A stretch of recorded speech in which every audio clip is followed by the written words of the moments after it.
Jangan lupa subscribe. Thank you.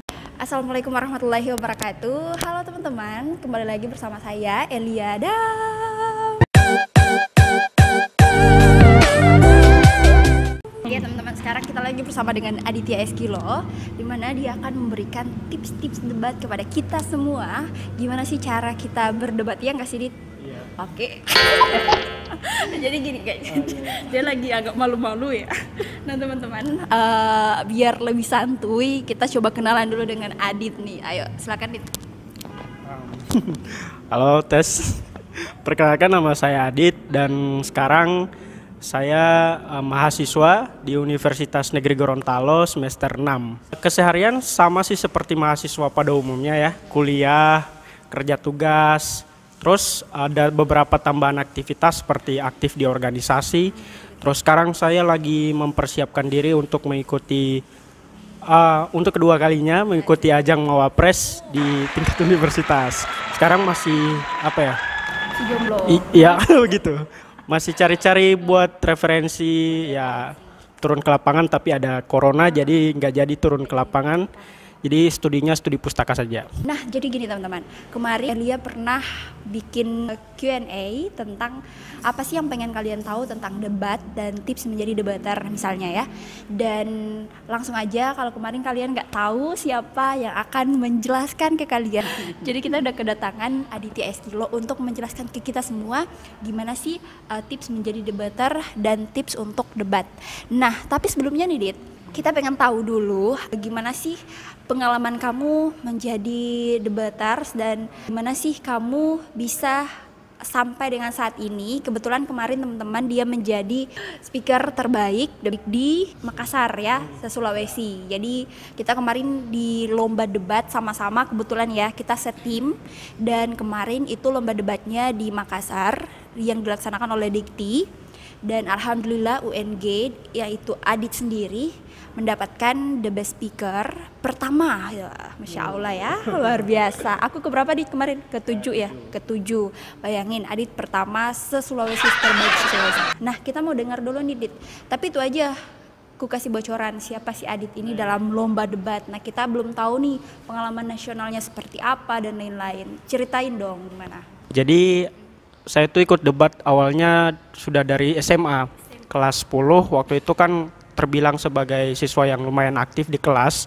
Jadi diajak sama guru bahasa Indonesia waktu itu untuk ikut latihan debat. Nah setelah ikut latihan, persiapannya kurang lebih 2 bulan, saya dipilih menjadi delegasi sekolah saya waktu itu untuk berlomba di tingkat kabupaten saya. Nah, setelah di Kabupaten Gorontalo, alhamdulillah kita juara 1 tim dan best speaker juga kita dapat, dan menjadi perwakilan Kabupaten Gorontalo untuk seleksi ke tingkat provinsi waktu itu tahun 2015.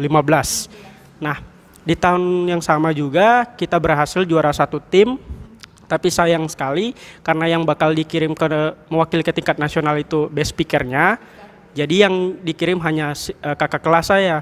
Nah saya kan nggak masuk, saya masuknya cuma best speaker yang keempat, posisi keempat. Jadi ya tinggal 1 lagi, dikit lagi ya bakal ke nasional gitu. Waktu itu lombanya namanya LDBI. Nah iya kayak akademi ASEAN Parlemen juga. Setelah itu di SMA tahun kedua kelas 11 juga sama, saya ikut kegiatan yang sama, lomba debat, tapi langkahnya terhenti sampai di tingkat kabupaten saja karena kita waktu itu kelemahannya di tim juga. Juara 2, nggak bisa melanjutkan ke provinsi. Nah setelah dari SMA itu saya kemarin dipercayakan untuk melatih adik-adik yang akan mengikuti lomba debat mewakili sekolah. Nah sampai dengan tahun kemarin saya masih dipercayakan untuk melatih adik-adik yang ada di sekolah, dan juga bukan hanya di sekolah saya saja, tapi ada beberapa sekolah juga yang mengajak saya untuk memberikan latihan di sana. Pas jadi mahasiswa kan saya dapatnya jurusan yang nggak diinginkan tuh. Merasa bosan hanya kuliah terus. Saya berpikir kenapa saya nggak menggali kembali potensi yang ada pada diri saya kan. Iya. Jadi pas waktu ke semester 2 itu ada teman saya dari jurusan administrasi publik, dia ajak, Dit ayo kita ikut lomba debat ini di Makassar, waktu itu pelaksanaannya UNM. Ya sudah, terus kita kirim esai.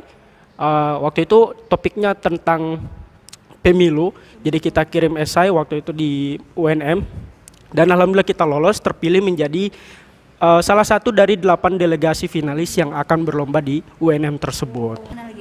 Terus yang kedua, semester 3 saya juga ikut lomba waktu itu di UNS, Universitas 11 Maret ya, dengan teman saya yang sama juga. Kita ke UNS, di sana kita ketemu dengan lawan yang lebih berat. Kalau kemarin kita cuma ketemu 8 universitas, di sana 20-an universitas yang ikut. Terus lebih banyak lagi, dan di situ benar-benar saya terbuka bahwa debat itu seperti ini loh. Nah, jadi ternyata setelah saya ikut kompetisi yang lebih jauh lagi, kayak apa ya? Kayak itu lebih membuka wawasan atau membuka pengetahuan saya tentang debat seperti itu. Ternyata sampai di sana kalau bisa dibilang kita sebagai delegasi terpasif ya. Soalnya setiap kali selesai pertandingan hanya kita aja yang nggak minta apa yang namanya respect ya, nggak minta respect ke dewan juri, nggak minta pendapat dewan juri tentang kekurangannya kita apa. Habis lomba ya kalau kita menang ya udah gitu aja. Kalau nggak menang ya udah gitu aja juga. Terus karena itu gara-gara kejadian itu dijadikan pelajaran juga, ternyata masih banyak hal-hal tentang perdebatan yang kita nggak tahu kan. Dan yang ketiga di tahun yang sama juga, waktu itu semester berapa ya, semester 4. Nah sama Elia kita sama-sama jadi kita waktu itu seleksinya dari tingkat fakultas dulu. Setelah dari fakultas kita seleksi ke universitas, waktu itu kita lawan loh. Ya, jadi lawan, terus pas ada penentuan siapa yang bakal mewakili UNG ke tingkat regional, baru kita ketemu. Dan kita jadi tim sekarang ya. Pertama-tama jadi lawan, tiba-tiba jadi kawan. Nah, lebih apa ya? Pas udah kita udah setim sama teman-teman yang sebelumnya kita mungkin nggak terlalu kenal, bagaimana itu juga bagus banget. Kenapa? Karena kita bisa saling tukar informasi baru kan. Gimana pandangan saya tentang debat, gimana pandangannya tentang debat kan. Seperti itu, lebih menambah wawasan lagi, seperti itu. Terus waktu kita lomba di Makassar kemarin, ya alhamdulillah kita sebenarnya nggak nyangka bahwa kita bakal sampai di tahap itu. Ya yang kita tahu bahwa kita ke sana itu hanya ya udah lomba aja kan, mewakili UNG aja kan. Bahkan sebenarnya punya niat juga sih. iya sih, udah jadi beban juga. Kenapa? Karena waktu itu kan kita berangkat sama tim NUDC debat bahasa Inggris. Merekanya udah juara 3 ke nasional. Nah, jadi tekanan juga buat kita, jadi beban juga buat kita. Baru bahasa Indonesia. Makanya jadi beban buat kita. Pokoknya debat bahasa Indonesia UNG harus masuk ke tingkat nasional, begitu kan? Harus sama dengan mereka. Nah, kebetulan kita nggak pernah latihan sebelumnya, hanya diskusi-diskusi, sharing-sharing. Terus karena tipe mosinya itu kan impromptu, bakal dikasih nanti pada saat sudah mulai lomba. Jadi kita nggak punya persiapan apa-apa selain hanya membaca dan saling sharing informasi aja begitu. Dan alhamdulillah pada saat itu kita berhasil masuk ke 3 besar. 3 besar. Alhamdulillah, insya Allah tahun ini ya, tahun 2020 bisa lebih meningkat lagi pencapaiannya di KDMI dan bisa lolos. Sebenarnya kita sama-sama NUDC, cuma bedanya di NUDC di antara 3 besar, di kita di KDMI hanya 2 besar. 2 aja. Wah, kikis tipis-tipis. Tapi nggak rugi juga ikut KDMI kemarin. Kenapa? Karena kita bisa saling sharing dengan juri-jurinya yang luar biasa kan. Apalagi juri-jurinya tuh bisa dibilang banyak yang masih mahasiswa, tapi jam terbang debatnya udah banyak banget ya. Udah sampai ke luar negeri karena banyak anak-anak debat bahasa Inggris kan. Jadi kita bisa sharing sama mereka bagaimana sistematika debat itu yang sebenarnya kayak gitu. Benar-benar dijelasin juga. Iya. Kelemahan kita apa gitu kan. Dan di lomba kemarin di Makassar itu yang membuat saya alhamdulillah jadi juara 2 debat nasional di Universitas Patimura Ambon kemarin. Ya itu gara-gara kita gagal, terus akhirnya berbuah hasil yang manis begitu ya. Jadi teman-teman jadi teman-teman jangan pernah takut gagal, karena gagal itu sebenarnya adalah proses pembelajaran. Karena kedepannya ketika kita tidak pernah menyerah dan mencoba lagi, kita akan dapatkan hasil dari Luar biasa. kegagalan itu. Adit Teguh. Weh, masa. Nah, teman-teman, itu tuh dari Adit, gimana kita tipsnya buat jangan pernah menyerah. Dan seperti yang kemarin yang sudah saya janjikan, di mana kita akan menjawab pertanyaan dari teman-teman yang sudah bertanya di Instastory-nya saya dan lain-lain. Dan di sini sudah kita pilih 5 pertanyaan ya, 5 pertanyaan yang paling banget harus dijawab gitu. Oke, dan pertanyaan pertama itu dari kita terakhir, katanya nih, dia curhat dulu nih, Dita. Kita terakhir ikut debat waktu SMK. Itu pun dapat juara 3 lantaran Mbak emosi. Kok nggak ada banting kursi lagi. Aduh, makanya ini emosi ini kasihan, susah mau kontrol. Baru di dalam kelas saja kalau kita ndak setuju sampai mau habis jam kuliah ndak kalar. Dari situ kita seurungkan niat ikut lomba yang nama debat. Semester 1 saja kita hampir ikut tingkat fakultas, marso urungkan ulang gitu.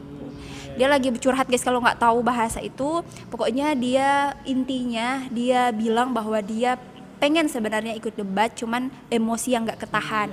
Tipsnya gimana, Dit? Masalahnya lebih sama dengan masalah saya dulu ya. Waktu debat itu kata orang-orang saya terlihat kayak emosi, udah kayak apalagi pas dapat lawan yang lumayan memancing emosi. Jadi kayak saya merasanya bahwa itu adalah gaya saya dan saya nyaman saja, tenang-tenang menyampaikan, tetapi para audiens itu bilang saya emosi gitu, berapi-api ya. Sebenarnya itu tergantung pembawaan orang masing-masing, tapi yang paling terpenting adalah ketika kita bicaranya dengan speed yang sangat cepat, mungkin itu bisa dikategorikan kita marah ya, atau iya kelihatan marah dan emosi ya, dan itu akan membuat juri itu sulit menangkap poin apa yang sedang kita sampaikan, dan kadang di situ kita akan tidak mendapatkan poinnya dan akan kalah. Itu penyebabnya sih. Jadi lebih tipsnya buat teman-teman yang kadang dibilang emosi pas debat itu, silakan kalian berbicara dengan gaya kalian sendiri, asalkan satu, poin yang kalian sampaikan tetap jelas. Jadi ada penekanan-penekanan pada kata-kata atau kalimat-kalimat tertentu lah, seperti itu. Walaupun kita bicara dengan speed cepat, tapi kalau punya intonasi dan ada penekanan pada saat ada beberapa poin yang harus kita tekankan, ya itu oke gitu. Bahkan itu akan tetap dinilai seperti itu. Tapi kalau kita ya bicara bicaranya tinggi terus sulit untuk ditemukan apa sih sebenarnya dibawakan oleh pembicaranya. Itu iya kelihatan marah begitu ya. Terus sebisa mungkin pada saat debat itu kita menyapa dewan juri dengan lawan kita seperti itu, supaya kita tidak terkesan seperti marah ya. Sapa aja dewan juri yang terhormat, teman-teman lawan bicara kita yang amat bijaksana, seperti itu. Kita sapa mereka seolah-olah ada komunikasi yang baik di antara kita dan kita tidak terkesan marah pada saat itu. Oke. Ya teman-teman, tambahan dari saya sih, kalau kalian pengen biar santai itu, kalau dari saya pribadi awal-awal memang saya kelihatannya emosi, dan sampai saat ini juga kadang-kadang masih seperti itu sebenarnya, kadang-kadang gitu. Tipsnya adalah coba sebelum naik panggung kita memang tenangin diri betul-betul, dan setelah naik kita jangan lupa berdoa ya. Kemudian kuasai medan perang kayaknya. Medan perang itu harus dikuasai, gengs. Nah, gimana caranya untuk menguasai? Itu kalian lihat seperti yang Adit bilang, kalian sapa dewan jurinya, kalian langsung kuasai lawannya kalian.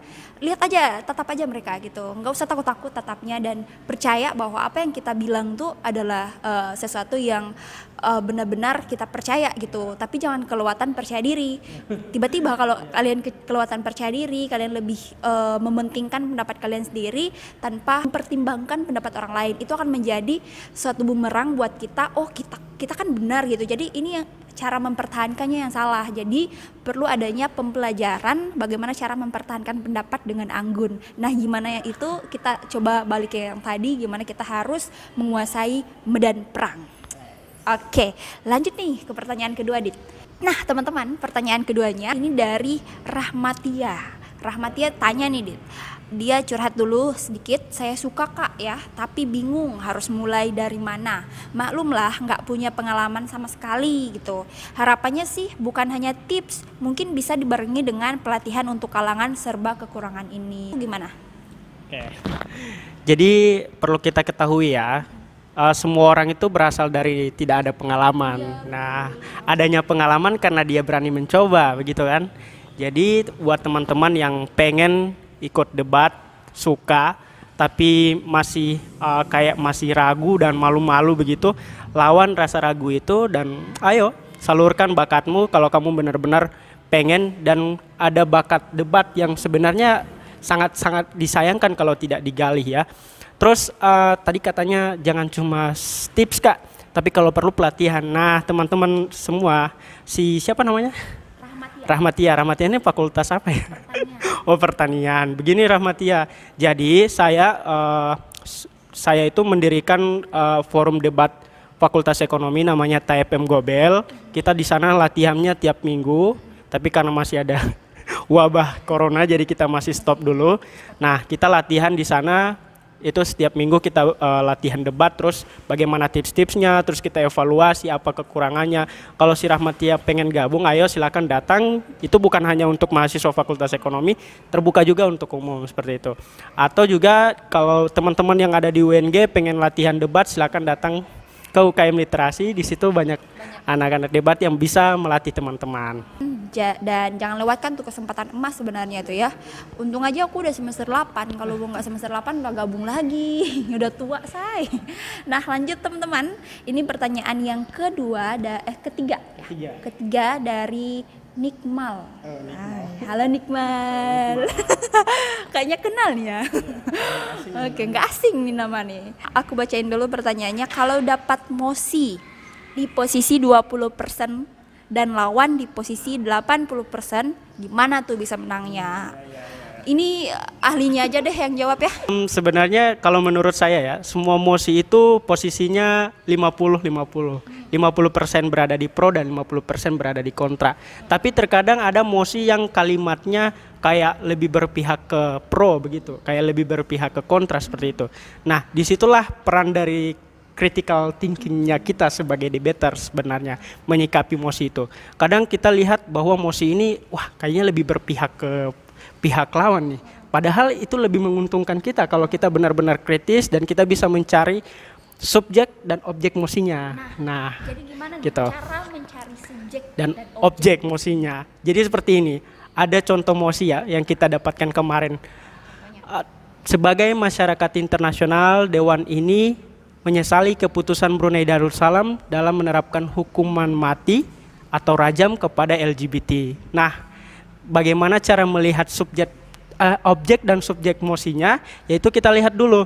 Kita lihat kalimatnya mana sebenarnya yang dititik beratkan pada mosi ini.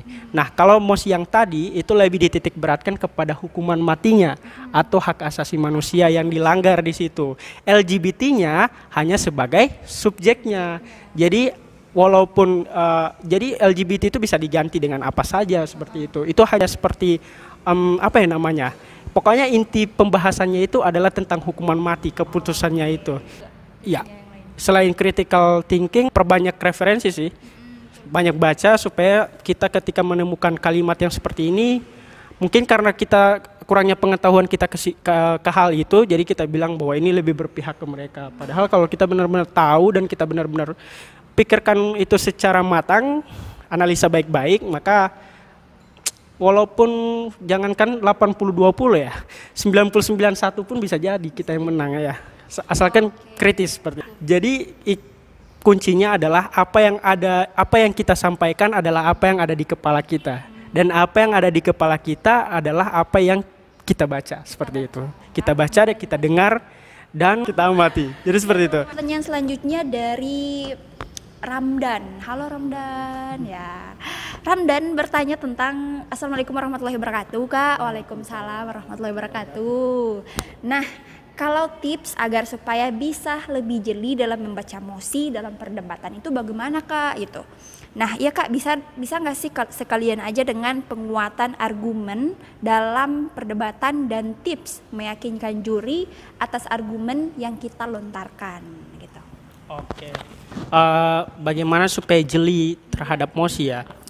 Yang pertama yaitu yang tadi saya bilang, kita harus bisa membedakan mana subjek dan mana objek mosi. Kadang juga ada mosi yang sudah kayak satu paragraf ya. Sudah satu paragraf sudah kayak cerpen. Kita harus pintar-pintar melihat itu, jangan sampai waktu kita habis cuma untuk membaca ulang-ulang kalimat tersebut. Kita langsung cari aja, biasa itu ada di bagian akhir. Kita cari apa sebenarnya inti dari mosi ini. Setelah kita dapat subjek dan objeknya, baru kita mulai menyusun argumennya. Nah, dulu baru melihat mosi ya, seperti itu kan. Terus pada saat kita menyusun argumen itu, yang pertama kan kita harus memaparkan backgroundnya, latar belakang kenapa kita setuju terhadap mosi ini. Jangan lupa subscribe. Thank you. Terus sekaligus dengan memberikan definisi secara menyeluruh. Boleh sih definisi per kata, tapi lebih bagus itu secara menyeluruh sekaligus melimitasi. Artinya memberikan pembatasan terhadap mosi yang bakal kita bahas di pro pembicara pertama.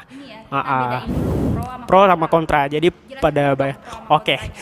Kalau pro itu biasa di berbagai lomba itu macam-macam penyebutannya. Ada pro, ada afirmasi, ada government, government bahasa Inggris ya, ada pemerintah. Nah, kalau di kontra itu ada oposisi. Kalau kita berada di pembicara pertama itu lebih sebaiknya orang-orang yang paling kritis kalau bisa dibilang, dan paling bisa membaca mosi. Kenapa?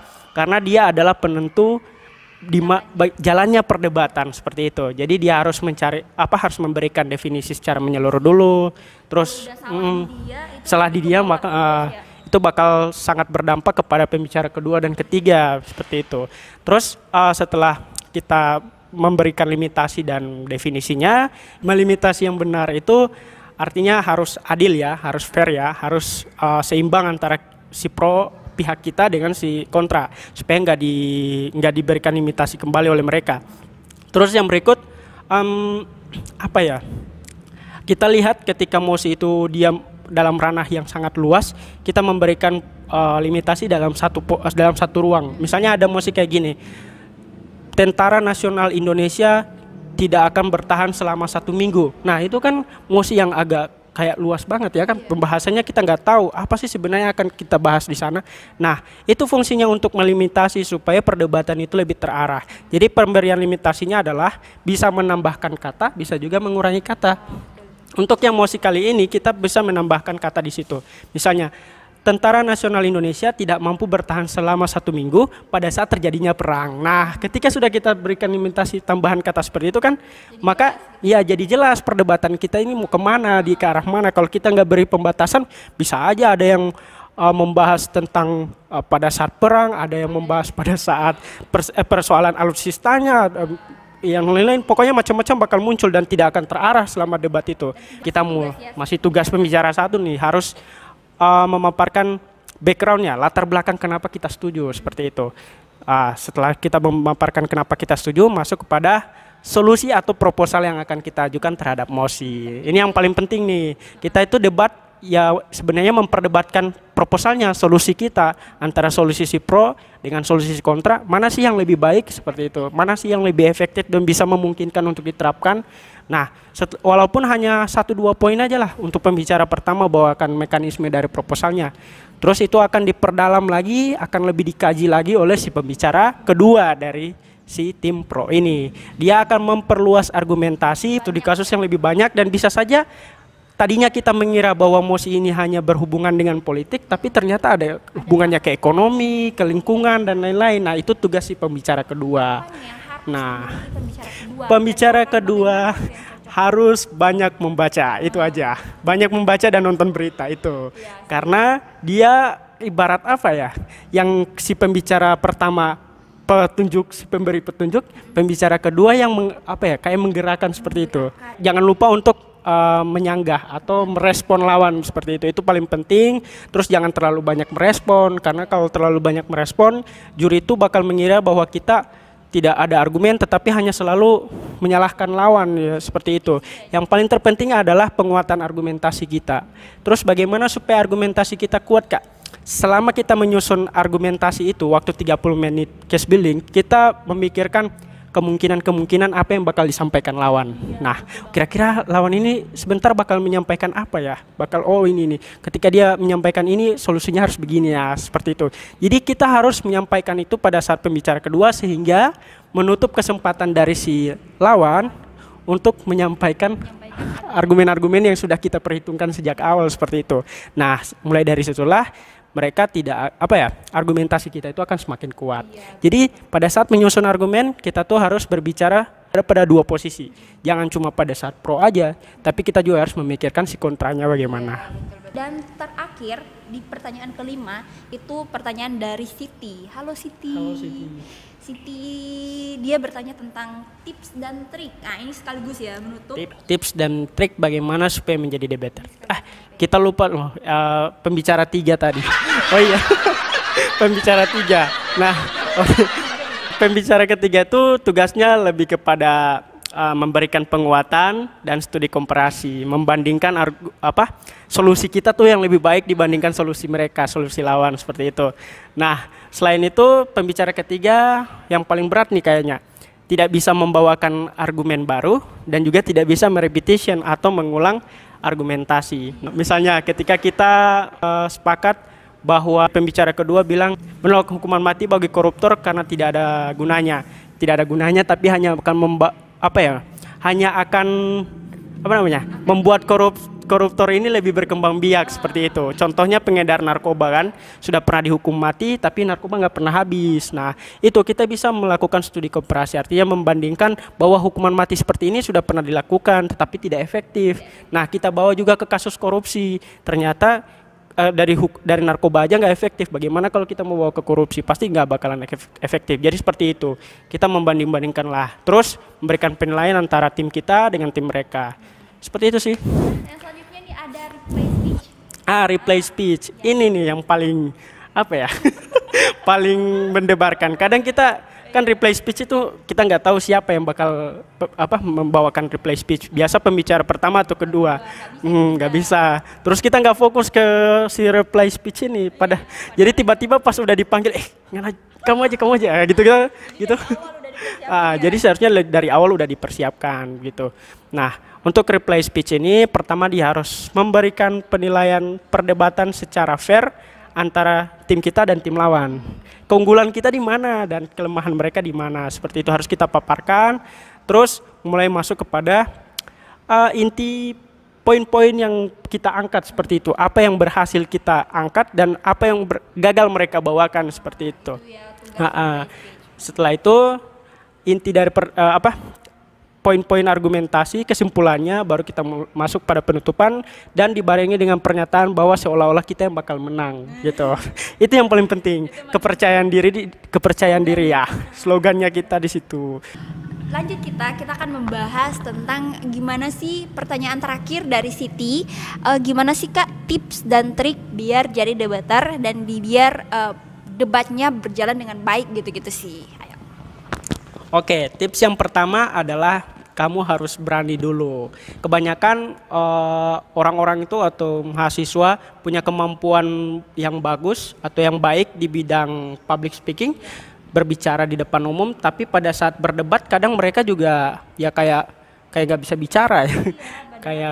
Padahal mereka punya kemampuan di bidang public speaking itu berbeda. Nah, ketika kamu pengen jadi debaters, yang pertama yaitu kamu harus berani, karena debat itu berbeda dengan kayak kita bicara di forum seperti itu. Kalau di forum kita bicara 10 menit, 15 menit, nggak sampai intinya juga nggak apa-apa. Tapi pada saat debat, waktu 7 menit itu harus sudah masuk intinya, paling inti lagi. Jadi udah inti di dalam inti seperti itu. Harus pintar-pintar, terus harus memanage waktunya. Maka itu harus berani. Berani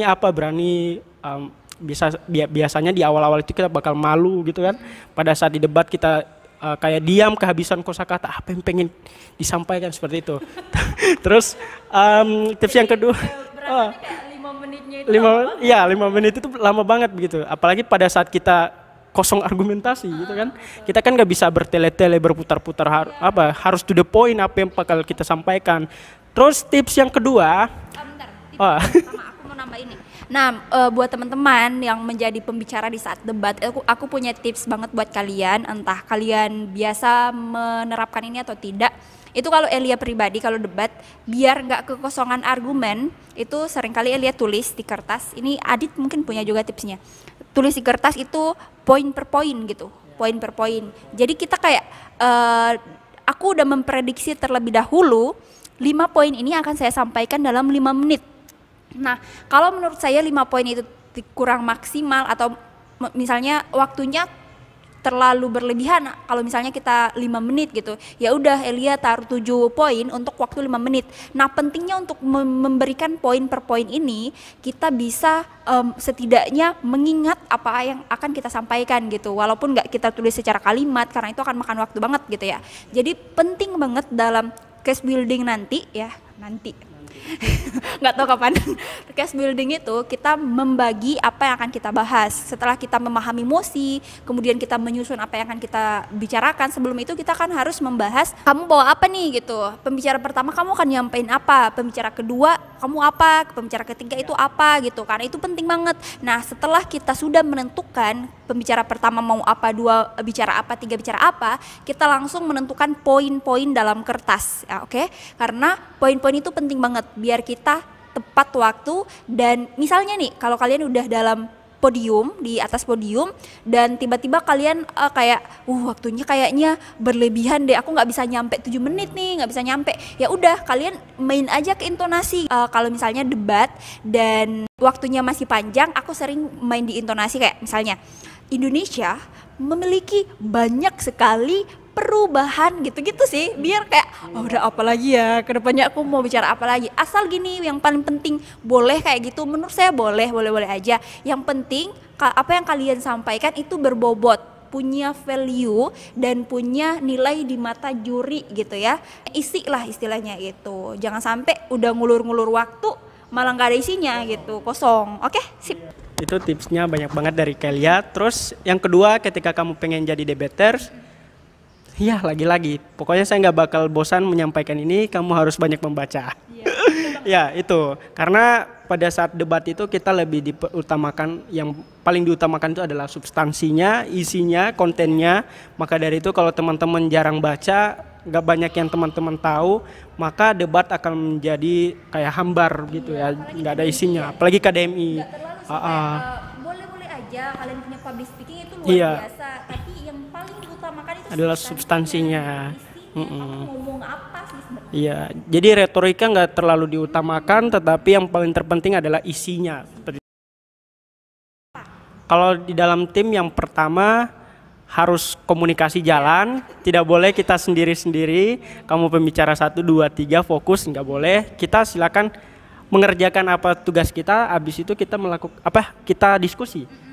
Seperti yang Elia katakan tadi, kamu mau bawakan apa, terus kita itu harus kayak menyatukan argumentasi itu supaya pada saat debat nggak ada istilah kesalahpahaman di dalam tim, kayak pembicara 1 lari ke kiri, pembicara 2 ke tengah, pembicara ketiga ke kanan.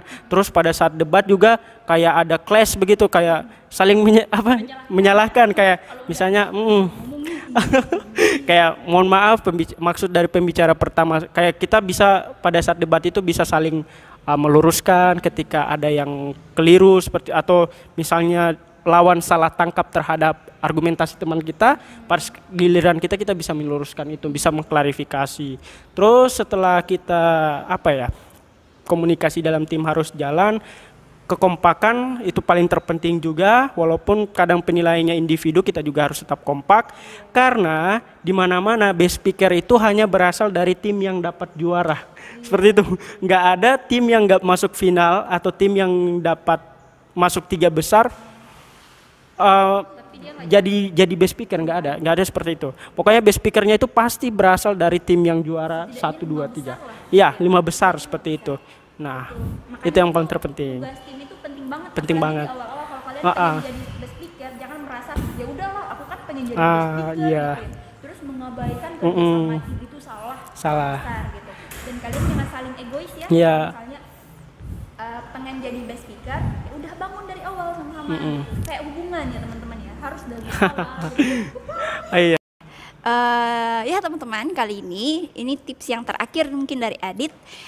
Mungkin kalian yang pada nonton video ini adalah orang-orang yang pertama kali ingin ikut dan orang yang pertama kali mau nyoba ikut debat, kemudian lomba dan lain-lain. Kita nanya dulu ke Adit tips yang paling penting. Kalau tadi sih udah ada pertanyaan kayak gitu, jawabannya Adit adalah berani gitu. Nah kita tanya dulu, beraninya itu gimana? Cara untuk memberanikan diri gitu Adit. Oke. Cara untuk memberanikan diri ya buat ikut debat, yang pertama motivasi. Kita tuh harus punya motivasi dalam diri kita. Kenapa sih saya harus ikut debat? Apa sih manfaatnya ke depan?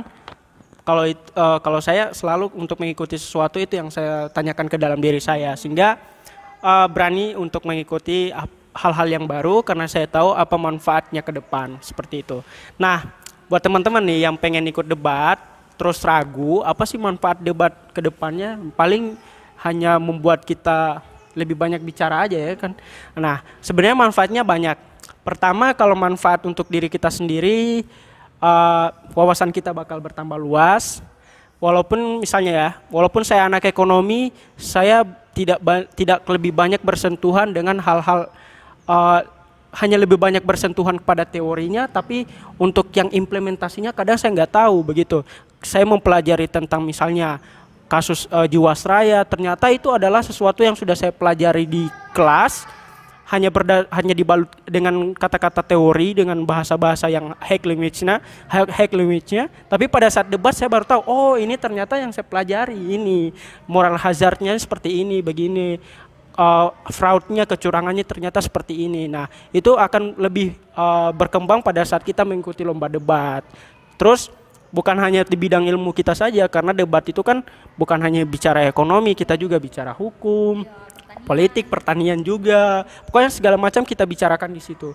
Nah, itu juga bakal menambah wawasan kita untuk agar lebih luas lagi ya kayaknya. Terus yang kedua, lebih meningkatkan kepekaan dan daya analisis kita, seperti itu. Ketika kita mulai terbiasa dengan menganalisis emosi, maka dalam kehidupan sehari-hari juga kita bakal terbiasa kritis dan terbiasa untuk menganalisis segala sesuatu. Itu sih motivasinya. Terus ada juga motivasi yang di luar eksternal tapi menguntungkan bagi diri kita. Misalnya dapat duit, dapat uang dari kampus, terus kita bisa jalan-jalan keliling Indonesia gratis. Kapan lagi ya kan? Setelah kita mendapatkan motivasi dalam diri kita, untuk apa kita mengikuti lomba ke depan, kita ikut debat itu karena kita punya target, seperti itu. Kalau saya seperti itu. Kenapa saya memberanikan diri untuk ikut debat? Karena saya punya target. Targetnya apa? Saya pengen berangkat ke luar kota dalam satu semester minimal 1 kali. Nah, gara-gara target saya, maka saya memberanikan diri ikut debat yang tadinya mungkin saya agak minder, tapi saya jadi berani sekali. Kenapa? Karena saya punya target yang ingin saya capai, dan alhamdulillah masih tercapai hingga saat ini. Seperti itu teman-teman. Sebenarnya kedepannya ada sih jadwal buat ikut lomba lagi di Universitas Lampung, cuma karena masih lagi-lagi kita berada dalam situasi wabah virus corona, jadi kegiatan saya masih sementara ditunda hingga waktu yang belum ditentukan. Nah, kedepannya saya pengen mencoba, karena ini udah semester 6, saya ingin mencoba event internasional seperti itu, dan lebih kepada hal-hal yang berbau karya tulis ilmiah saja dulu. Insya Allah bakal ikut seperti itu. Insya Allah, dan semoga Mas Adit, semoga Aditya Eskilo sukses terus ya. Kita doain ya kawan-kawan ya, amin amin ya robbal alamin. Semoga bisa mencapai segala cita-citanya, dan semoga kalian juga yang ada di rumah bisa mencapai segala cita-citanya. Oke teman-teman, itulah tips dari kita, dari Adit khususnya telah memberikan tips. Makasih ya Adit, udah sama-sama ya di videonya kali ini. Adit udah sukarela banget untuk menyebarkan virus-virus debat. Terima kasih banyak, dan sampai jumpa lagi. Jangan lupa subscribe, komen dan like, dan juga komen juga jangan lupa video apa yang akan Elia unggah selanjutnya. Oke teman-teman, dadah, see you.